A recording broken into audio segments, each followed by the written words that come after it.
Les autorités nigériennes et maliennes préparent activement le retour rapide des 48 000 réfugiés maliens. Les deux pays et le HCR viennent de signer un accord tripartite dans ce sens. Il porte sur le retour volontaire des réfugiés maliens. Les chantiers de la RN6, entendez par là la route nationale numéro 6 Bamako-Ségou, visitée par le ministre de l'Équipement, des Transports et du Désenclavement, constat travaux en retard causés surtout par l'occupation de l'emprise. Restons sur la route pour sillonner quelques sites touristiques du Manding. C'est en tout cas la démarche entamée par le ministère de l'Artisanat et du Tourisme afin de donner plus de visibilité aux sites touristiques du Mali qui constituent de beaux patrimoines naturels. Dimanche 20h, bonsoir à tous et bienvenue à ce journal. Le Mali, le Niger, le HCR unissent leurs forces pour permettre aux 48 000 réfugiés maliens de retourner au Bercail. Pour matérialiser ce souhait, un accord tripartite vient d'être signé entre les trois parties. Il porte sur le retour volontaire des réfugiés maliens. C'était cet après-midi à Niamey en présence de nos envoyés spéciaux Mohamed Touré et Aliou Touré. Ce premier accord tripartite Mali-Niger-HCR a pour objet le rapatriement volontaire des réfugiés maliens au Niger. L'engagement du gouvernement du Mali dans ses efforts de consolidation de la paix et de la sécurité sur l'ensemble de notre territoire, la réconciliation nationale en cours sont autant d'efforts que le Niger et le HCR ont mis en relief pour appuyer le retour volontaire qui connaît de nos jours des proportions appréciables. Cette étape du rapatriement des réfugiés est la preuve que la paix et la sécurité sont en train de revenir de manière irréversible dans le nord du Mali. L'unité du Mali, la paix au nord du Mali constitue un des objectifs communs à nos deux pays et c'est la condition pour que la stabilité de notre sous-région soit garantie. Donc voilà le sens qu'il faut donner à cette visite. Ce sont 48 000 réfugiés maliens qui vivent en paix et dans de bonnes conditions ici au Niger. Le ministre de l'Intérieur et de la Sécurité, le général Sada Samake, n'a pas manqué de magnifier l'excellence de nos liens séculaires et fraternels qui traduisent ces bonnes conditions réservées à nos compatriotes sur cette terre sœur du Niger et aussi le rôle important joué dans la reconquête des régions nord du Mali. La cérémonie se tient à un moment particulier où Nigériens et Maliens ont le plus besoin d'être ensemble dans un élan indéfectible de solidarité. Solidarité qui s'est manifestée au moment des heures sombres que le Mali a connues. Le peuple du Mali reconnaissant n'oubliera jamais l'engagement à ses côtés des fils du Niger pour bouter hors du nord de son territoire les occupants obscurantistes. Le retour des réfugiés est une des grandes priorités du président de la République et de son gouvernement. Lors de son investiture, le président Ibrahim Boubacar Keïta a lancé un appel vibrant à ses compatriotes réfugiés, les invitant à regagner le Mali, pays qui les a vus naître et grandir, afin qu'ils prennent leur part de responsabilité dans la reconstruction de leur patrie. La signature de l'accord tripartite créera ce cadre juridique indispensable dont nous avons besoin en plus de la facilitation au retour pour permettre aux réfugiés de bénéficier d'un retour dans la dignité et la sécurité. Dans son allocution, le ministre a salué et loué les efforts du HCR qui, selon lui, n'a ménagé aucun effort, non seulement pour assurer un meilleur cadre de vie aux réfugiés maliens, mais aussi pour son assistance technique à notre pays. Les deux ministres et le représentant du HCR ont signé l'accord tripartite de retour volontaire des réfugiés. Un communiqué final a clôturé cette cérémonie qui ouvre désormais la voie du retour des réfugiés de la sous-région. Et justement, parlant de ce communiqué final, il définit toutes les dispositions utiles pour un meilleur retour et réinsertion de nos compatriotes. C'est ce que nous signalent nos envoyés spéciaux. Dans leur discussion, les délégations ont fait les constats suivants. Les réfugiés maliens au Niger continuent de bénéficier de l'asile, de la protection et de l'assistance accordée par le gouvernement du Niger avec l'appui du HCR et de l'ensemble des partenaires humanitaires et de développement.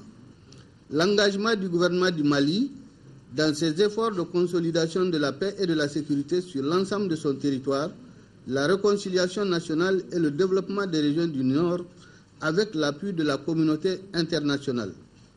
Les mouvements importants de retour des personnes déplacées internes vers les régions de Gao, Tombouctou, Mopti et Kidal. Les mouvements progressifs de retour spontané des réfugiés maliens en provenance du Niger. Prenant acte de ces constats, les 3 délégations conviennent et recommandent ce qui suit.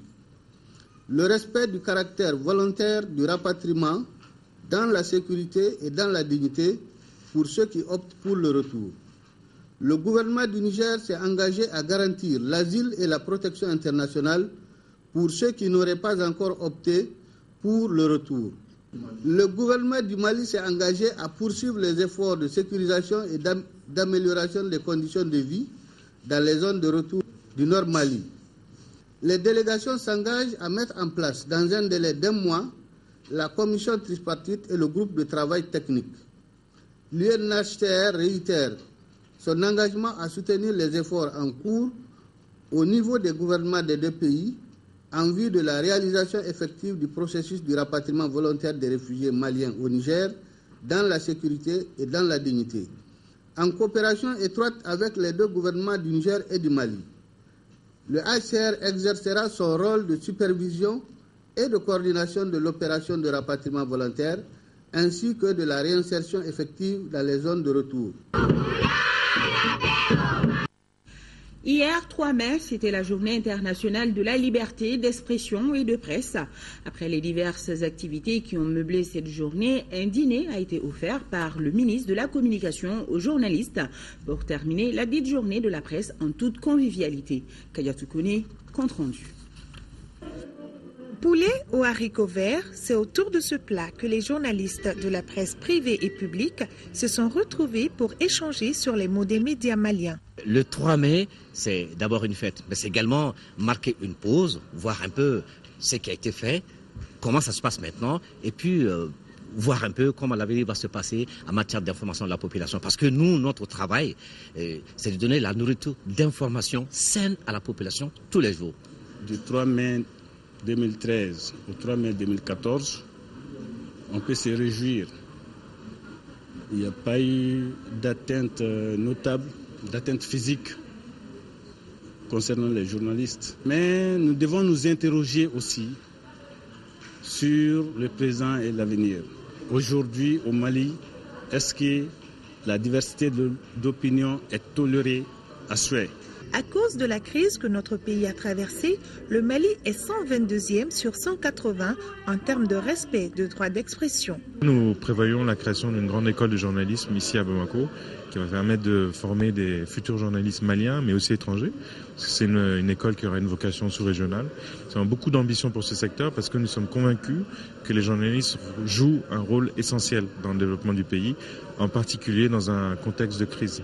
Les Maliens se sont déchirés, le tissu social est abîmé et pour le renouer, il y a évidemment l'action des politiques mais aussi l'action de toute la société civile. Vous les journalistes, vous en faites partie et vous pouvez être un relais des pouvoirs publics vers les populations, leur expliquer tout le sens et la nécessité de cette réconciliation nationale. Et vous pouvez aussi aller même plus loin en faisant en sorte que les citoyens se réconcilient aussi avec l'État. Les journalistes se sont quittés sur une note d'espoir, celle de voir le Mali retrouver dans un bref délai une place honorable dans le classement mondial en matière de liberté de presse.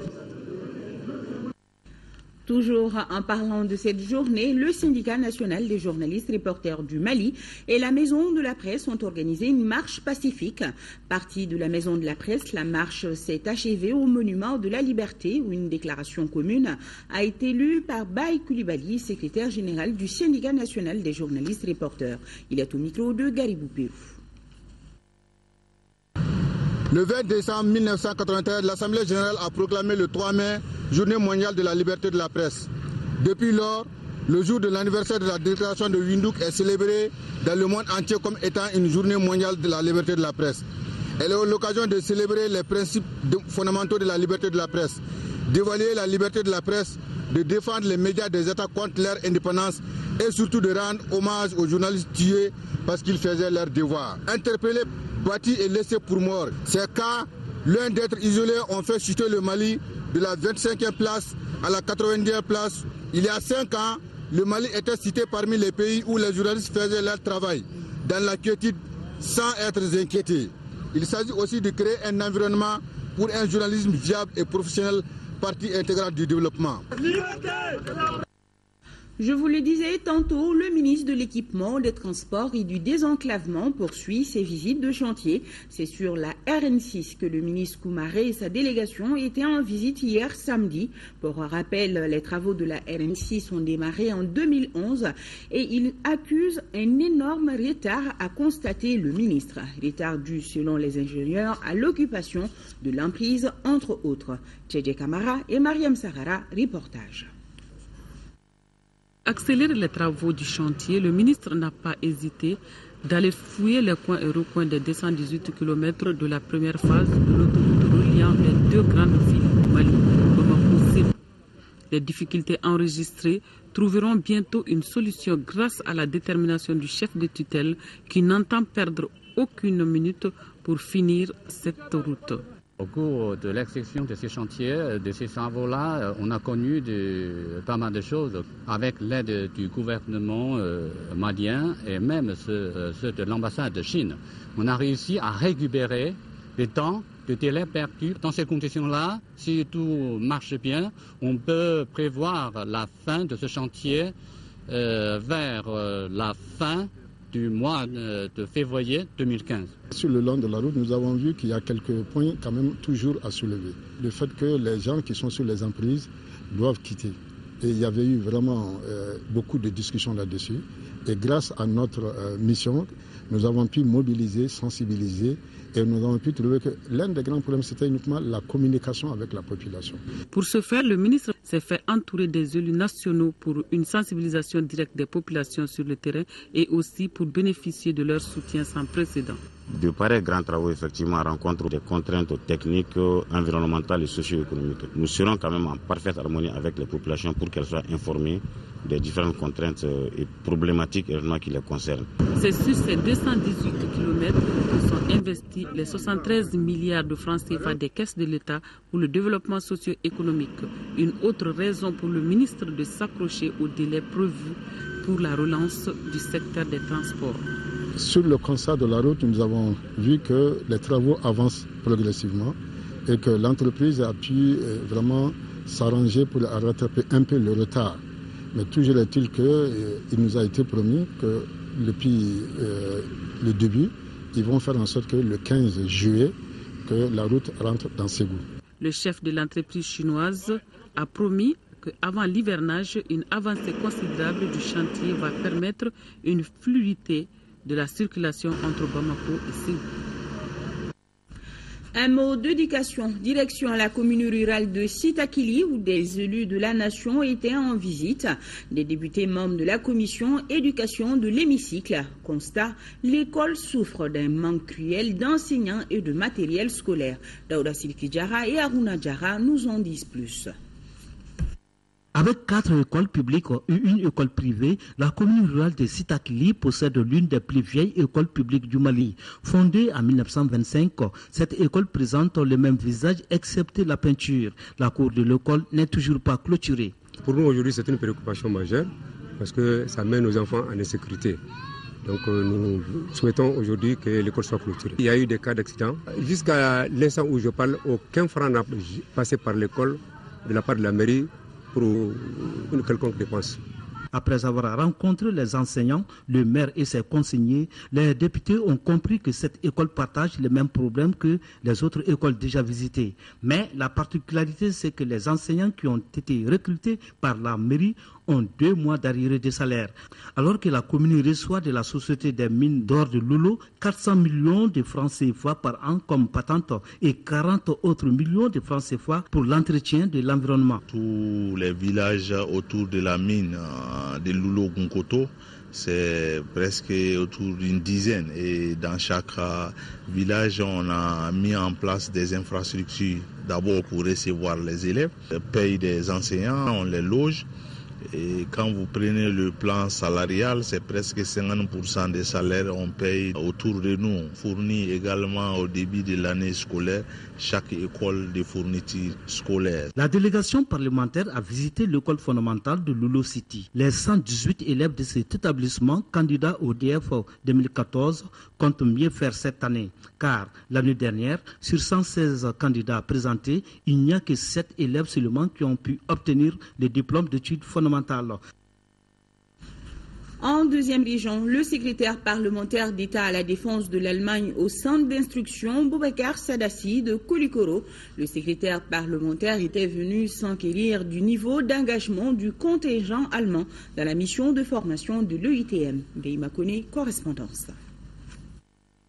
En rendant visite aux soldats de son pays et à ceux du Mali, le secrétaire parlementaire d'État à la défense de l'Allemagne veut s'assurer que les militaires allemands jouent pleinement leur partition dans la mission de l'EITM. Laquelle mission devra permettre de rendre les forces armées maliennes capables de faire face aux défis de l'heure et de mieux garantir la stabilité du Mali. Notre impression est de constater que le Mali a fait beaucoup de progrès au cours des dernières années. L'Afrique et l'Europe se rapprochent et nous, en tant qu'Allemands, nous sommes prêts à assumer notre responsabilité en coopération européenne. Et l'exemple du Mali nous donne courage puisque c'est couronné de succès. Nous avons en fait 2 volets sur lesquels nous travaillons. Nous continuerons à produire des bataillons, 4 autres dans les 2 ans à venir.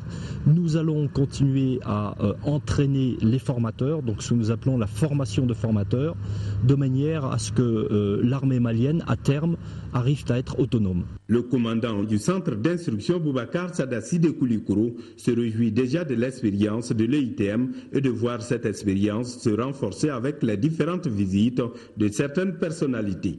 Nous avons de nouvelles infrastructures et nous bénéficions d'expériences, de multiples expériences de l'Europe. Cet accompagnement politique montre à plusieurs égards combien tout le monde est engagé pour l'instauration et la restauration de la paix dans le monde. Des échanges sur l'élargissement des domaines d'intervention des Allemands pendant le second mandat de formation, la visite de l'hôpital et du support ou soutien militaire ont couronné la mission du Dr Ralph Broxipé au Mali. Le président du Haut Conseil des collectivités informe les honorables conseillers nationaux, les invités et la presse que l'ouverture de la plénière session de l'institution aura lieu demain lundi 5 mai 2014 à partir de 17h à son siège, Maison des collectivités. Cette cérémonie officielle sera sous la présidence de Moussa Mara, Premier ministre, chef du gouvernement. Mise en place terminée 16h30. Le chef d'état-major général des armées, toujours au nord du Mali, les villes d'Anefis, d'Al-Moustrat et de Gao, l'ont également accueilli. Après un accueil chaleureux de la population, le général de division, Mahaman Touré, a rencontré les troupes à Gao. Le reportage de Sibiri Konaté avec la voix de Boubacar Babli Touré. Cette liesse populaire réservée au chef d'état-major et sa délégation est le couronnement d'un effort déployé par les forces armées maliennes et leurs alliés. Les communautés ont maintenant retrouvé la paix et la quiétude et elles exercent pleinement leurs activités économiques.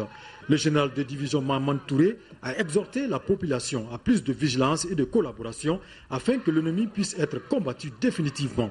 Devant les troupes à Gao, le chef d'état-major a décliné l'objectif de sa visite, dont le socle est de s'enquérir des conditions de vie et de travail des militaires sur le terrain. Le chef d'état-major a trouvé un bilan satisfaisant. Je suis satisfait de m'être rendu sur le terrain, d'avoir constaté des visions.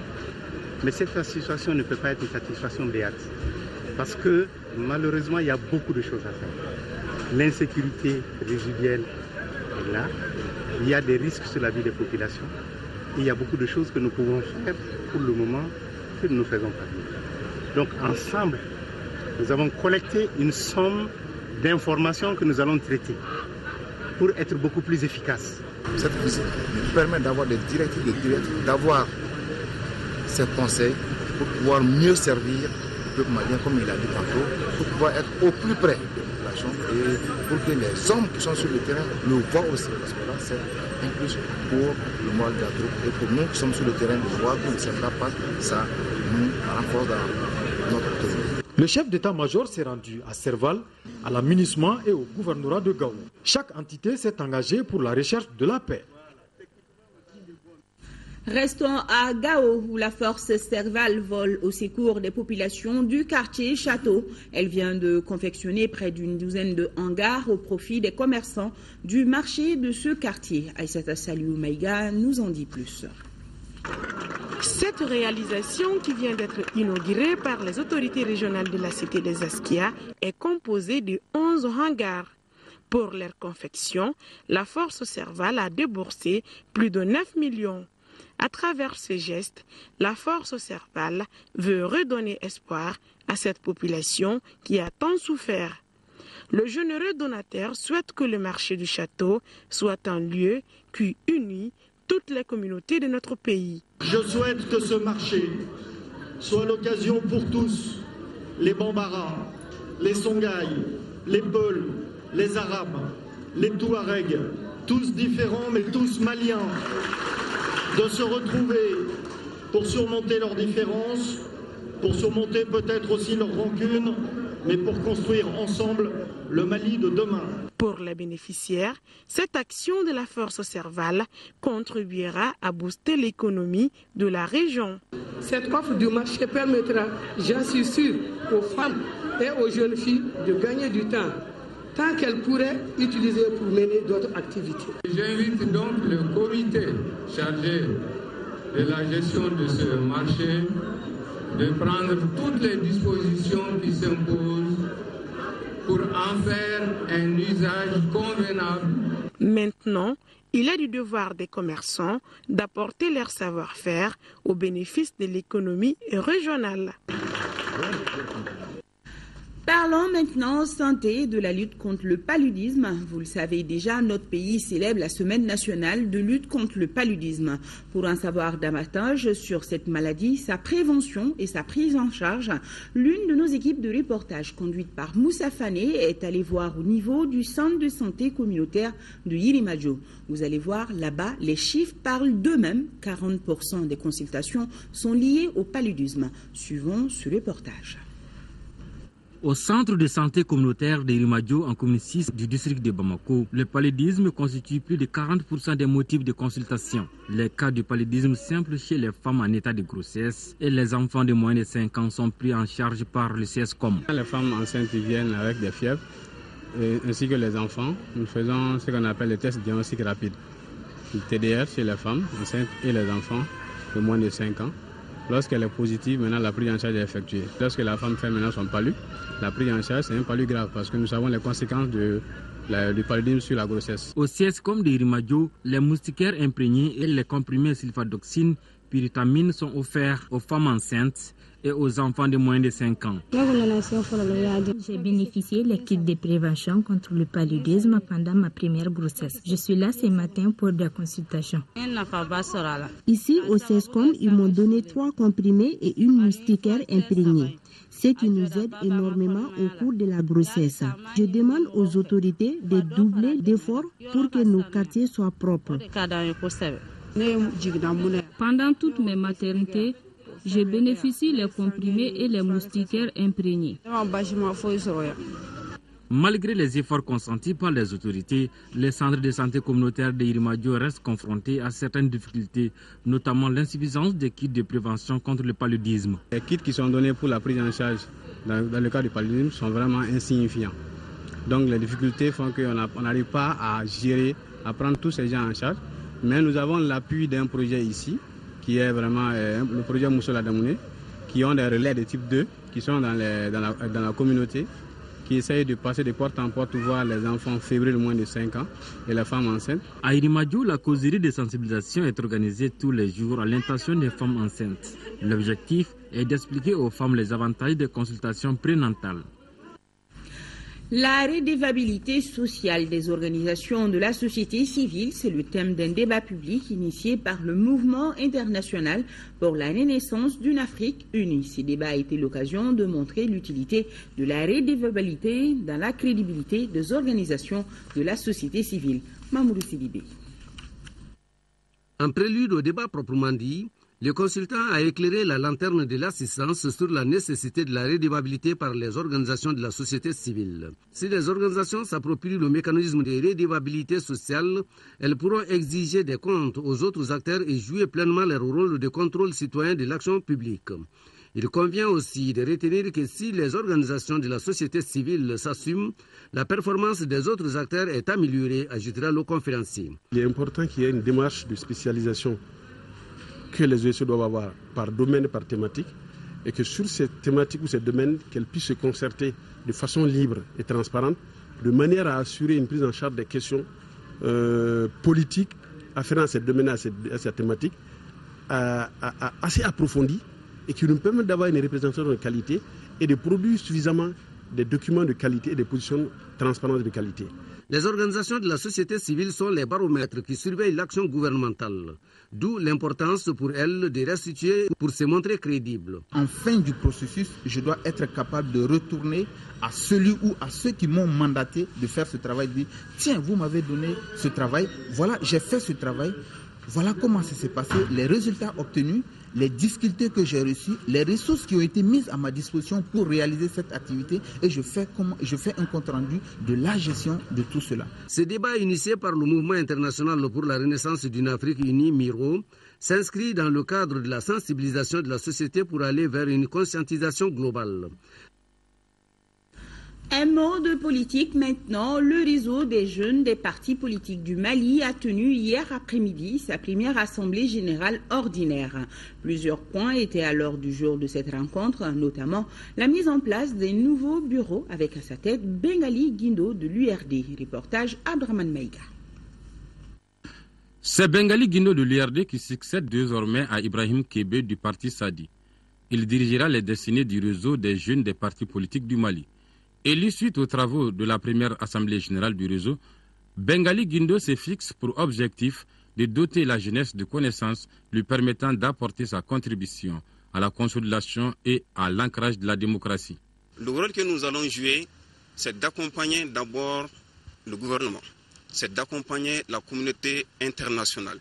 Vu déjà que la marque de confiance que les autorités du Mali ont commencé à donner à la jeunesse, il s'agit de soutenir, de faire encore plus confiance à la jeunesse malienne pour que l'image de ce pays puisse être rehaussée.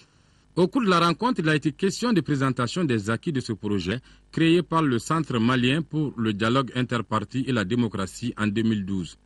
Parmi les réalisations du réseau, on peut citer des journées de sensibilisation sur l'émergence politique des jeunes, des conférences de presse et sa participation à plusieurs ateliers et forats consacrés à la jeunesse et aux élections crédibles et apaisées. Cette initiative permettra de se démarquer progressivement des considérations sociales traditionnelles ou politiques et même des aînés selon lesquels les jeunes doivent attendre leur temps en se limitant simplement à faire du thé, coller des affiches ou mobiliser les électeurs.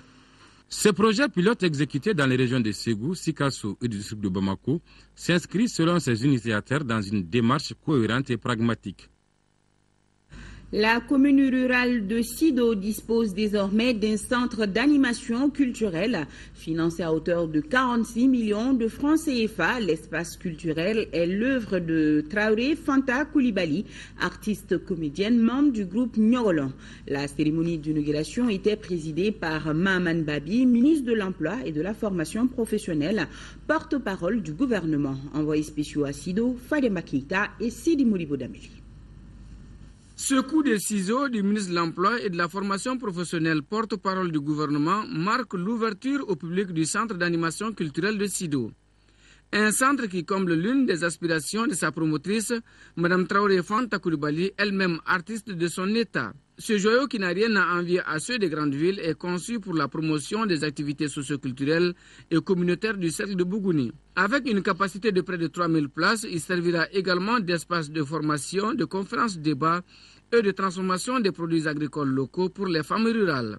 Le centre comprend un espace public pouvant abriter 1000 à 3000 personnes, 9 chambres de passage pour les artistes, 6 toilettes, 3 magasins, un bureau, une buvette, une scène à l'italienne de 15 sur 20 mètres, 2 coulisses, des guichets. La réalisation de cette infrastructure est rendue possible grâce à l'accompagnement d'une part de la mairie et des notabilités qui lui ont offert gratuitement le domaine et d'autre part du directeur de la maison théâtrale Acte 7, une structure privée. Un espace qui est une des réponses sûres de corriger un certain nombre de faiblesses de notre système éducatif et de la déperdition de nos valeurs culturelles.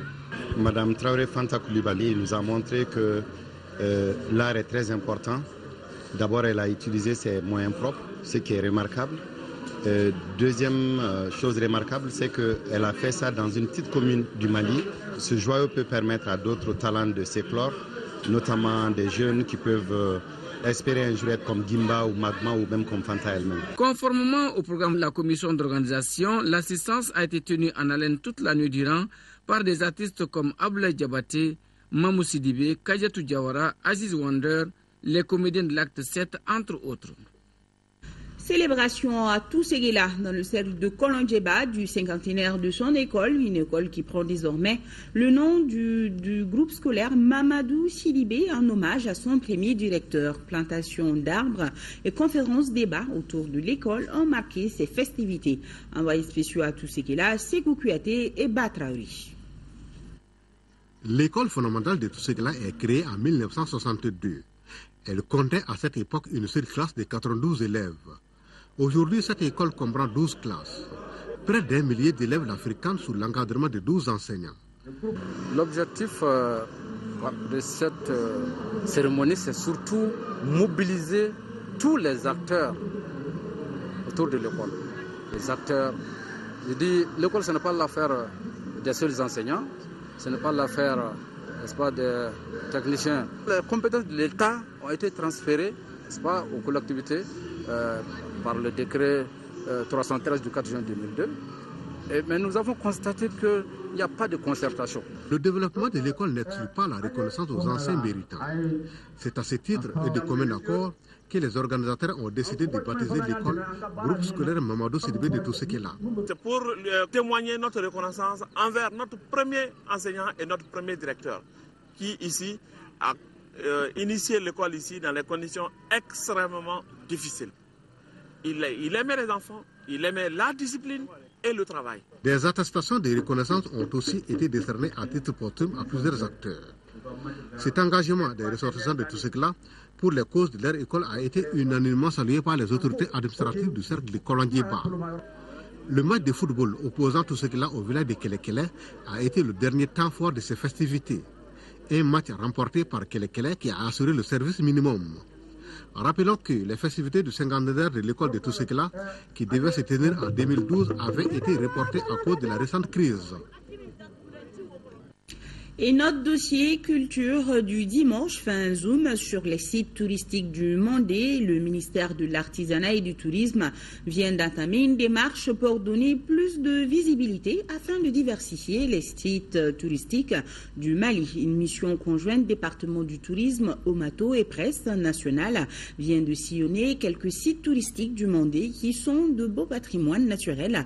Abdul Salam Bambara, Cheikh Oumar Sangaré nous amène visiter ces impressionnantes potentialités touristiques du Mali.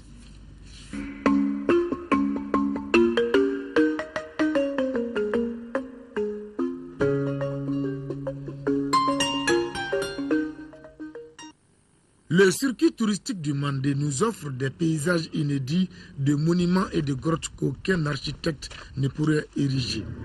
C'est une belle partie du patrimoine naturel du Mali, constituant la chaîne Mandeng qui regorge d'importants sites touristiques comme la grotte préhistorique appelée Tchokoroni Fanfanda.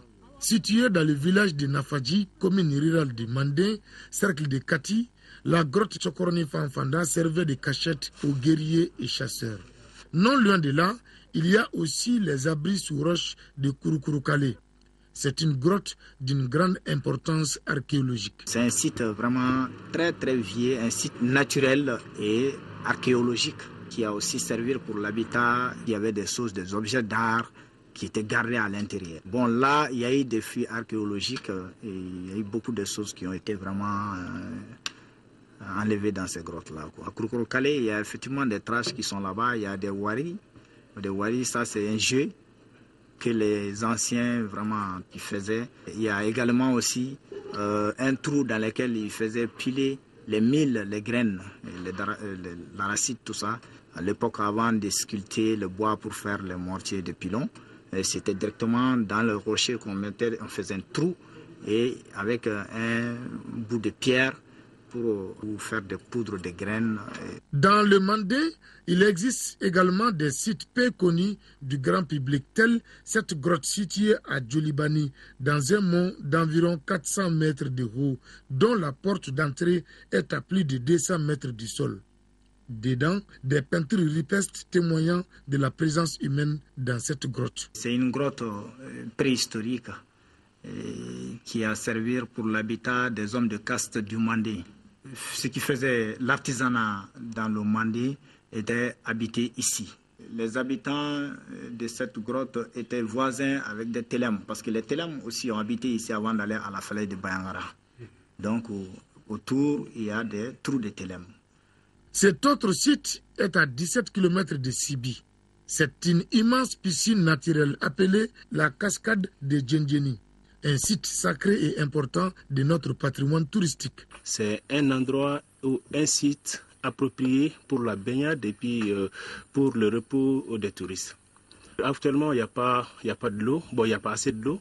Pendant la période de crue, il y aura beaucoup d'eau et puis la piscine peut monter jusqu'à hauteur de 20 mètres. Selon la légende, Kamadjan ou Kamaradjan, l'ancêtre des Kamaras, perça la montagne d'une seule flèche magique à ce niveau pour montrer sa force.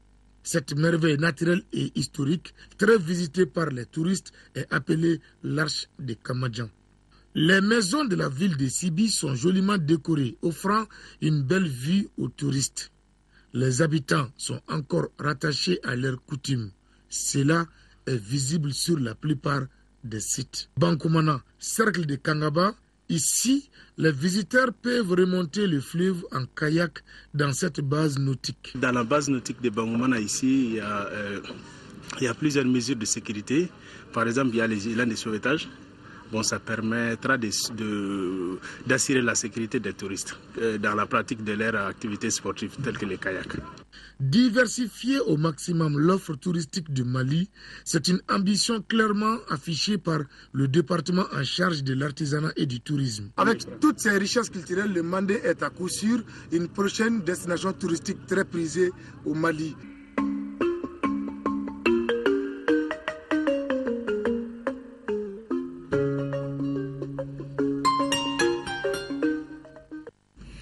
Merci Cheikh Oumar, ça donne envie de visiter quand même. Et cette publication a retrouvé désormais dans les librairies de la place droit minier face à la souveraineté des États. Et c'est Oumar Cissé qui en est l'auteur. Oumar Cissé qui est fiscaliste et juriste. Il est passionné du droit minier et de la fiscalité minière. A retrouvé désormais dans les librairies, droit minier face à la souveraineté des États. Sport, football, championnat national de Ligue 1. Hier, au compte de la 17e journée de le club olympique de Bamako a battu l'association sportive de Bamako par le score de 3-0. Du coup, le club olympique de Bamako conforte son fauteuil de leader avec 38 points. Le résumé de la rencontre avec Koumba Nyameli. C'est devant des supporters inhabituels que le club olympique de Bamako a dicté sa loi à l'association sportive de Bamako. Un match dont l'ouverture du score intervient à la 10e minute par Abdoulaye Diarra. Menés par ce score, les jeunes de Garanti Kibougou tentent de revenir, mais pêchent toujours dans le dernier geste. 1-0 pour les Olympiens. Résultat à la pause. De retour sur la pelouse, précisément à la 69e minute, le club olympique de Bamako obtient un pénalty suite à une faute sur Abdoulaye Diarra. Nabi Bangoura transforme le pénalty pour le COB. 2 minutes plus tard, ce même Nabi Bangoura signe le but du 3-0, son doublé de la soirée. Et c'est sur ce score de 3-0 en faveur du club olympique de Bamako que l'arbitre Abdoulaye Sissoko siffle la fin du match. Au départ, le match a été un peu difficile parce qu'on s'attendait un peu à ça. L'ASB n'est jamais une équipe facile à jouer. Donc en première mi-temps, on a fait l'essentiel. L'essentiel, c'est de pouvoir scorer rapidement. On a marqué, donc on est resté prudent et essayer de les observer un peu. En deuxième mi-temps, il fallait qu'on essaye de faire plus parce que vers la fin de la première mi-temps, l'ASB nous a beaucoup fatigués. Ils se sont procurés quelques occasions, donc il fallait faire un peu plus vite pour essayer de mettre rapidement ce deuxième but, afin de se mettre à l'abri. Je pense que les jeunes ont compris et ça a été exactement comme je l'ai souhaité. En matière de football, il faut s'en à tout. On a joué en première mi-temps, il y a eu des occasions. Bon, Sobe a eu l'occasion, ils ont contre le City. Bon, on va préparer notre prochain match. Le club olympique de Bamako conforte ainsi son fauteuil de leader avec 38 points. Et quant à l'association sportive de Bamako, elle reste provisoirement à la 8e place au classement avec 21 points. Fin de suspense, ça y est, c'est maître Jean-Claude Sidibé qui est le nouveau président de la Fédération malienne de basketball pour un mandat de 4 ans. Il va diriger désormais un bureau de 19 membres. Assa Soumaré nous parle de cette élection.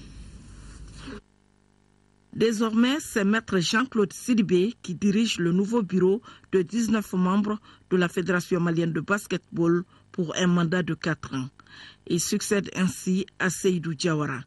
Convoqués à l'issue du mandat qui a couvert la période 2010-2014, des délégués et représentants de toutes les ligues ont pu examiner la vérification des mandats, des discussions qui vont de l'adoption du rapport moral et financier, les débats simples et houleux, mais empreints de fair play qui ont suivi, ont permis de dégager de nouveaux postes formulés en recommandations pour des résultats encore meilleurs.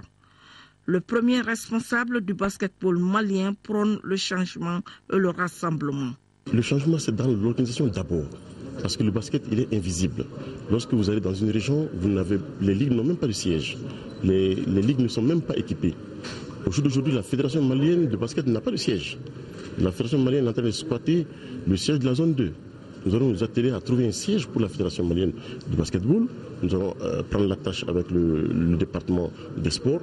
Pour ce faire, les 12 équipes au top 12 auront chacune une prime, ce qui n'est jamais arrivé au niveau du basket au Mali. Cette année, ce sera le cas. Les femmes et les hommes choisis dans ce nouveau bureau doivent faire preuve d'intégrité, de transparence dans la gestion des ressources, d'équité dans le traitement des litiges, de disponibilité, de courage pour affronter les premières difficultés, car la route est longue, souligne le nouveau président.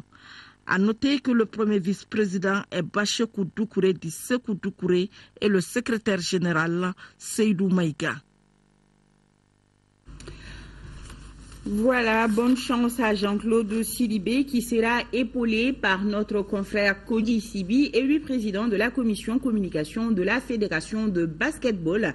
Félicitations à notre collègue Kodji Sibi. À suivre après ce journal, les différents points de la déclaration de politique générale du gouvernement votée par l'Assemblée nationale vendredi dernier.